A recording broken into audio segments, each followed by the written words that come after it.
Hi everyone, it's Dr. Gambhir. Hope you're doing well. Today I wanted to talk to you a little bit about volume loss in men. So when I think of the human face, I think of it like a pillow. A pillow has two layers. It has an outer covering which gets wrinkles and stains, and that needs to be washed and ironed, and there are ways to do that for the human face. The other part to the pillow is the padding underneath.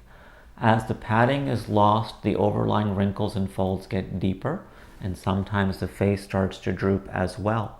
Restoring that padding is a helpful way to make the face look much more youthful.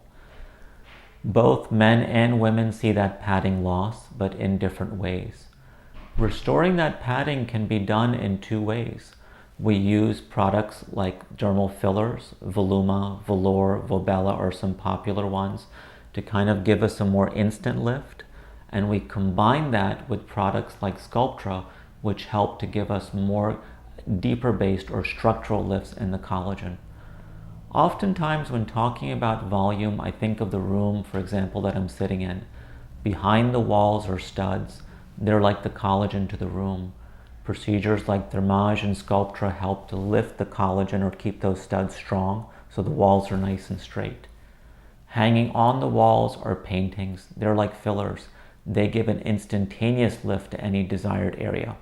But we always have to remember putting too many paintings in one room just makes the room look gaudy.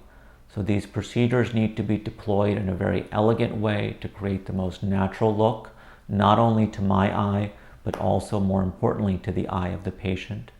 Common areas where volume can be replaced through fillers is the under eye area, sometimes lifting the cheek, lifting the fold, and of course the jowls as well.